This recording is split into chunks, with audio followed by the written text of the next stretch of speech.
Bal gibi.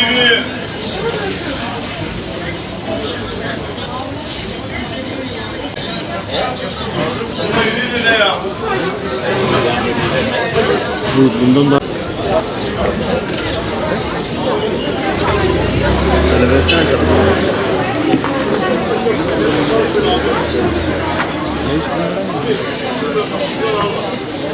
11 ayın sultanı Ramazan'ın gelmesiyle birlikte tezgahlara ve pazarlara inen hurmalar vatandaşın ilgisiyle birlikte bizleri tabii ki memnun ediyor. Ramazan bereketiyle geldiğini söylemek gerekir, her yıl olduğu gibi.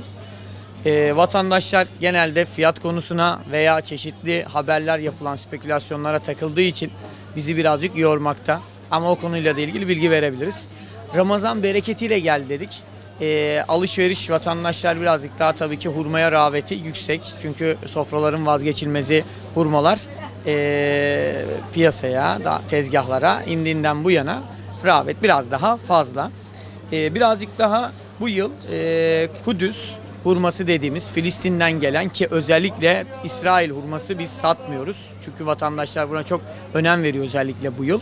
9 firma olan İsrail firmalarından biz almıyoruz. Filistinlilerin yetiştirdiği, Filistinlilerin pazarlamasını yaptığı hurmaları alıyoruz, satıyoruz. Müşteriler buna önem verdiği için belirtmek istiyorum. Aynı zamanda Medine hurmalarımız var. Medine hurmaları da yine lif oranı olarak gayet yüksek ve lezzet olarak tercih edilen hurmalar arasında. Kudüs hurmaları, Filistin hurmaları birazcık daha görsel olarak büyük, iri, etli olduğu için birazcık daha onlar da daha çok tercih ediliyor.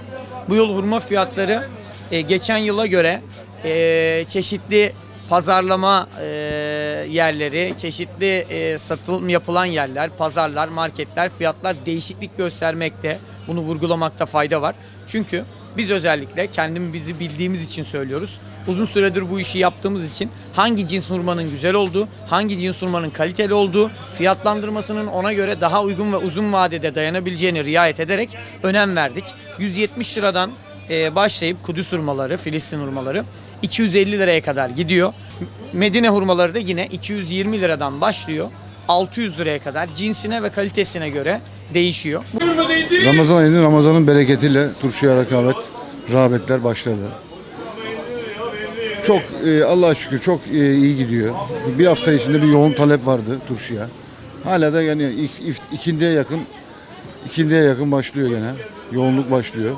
Son dakikalar işte heyecanlık başlıyor. Turşularımız çeşit çeşit.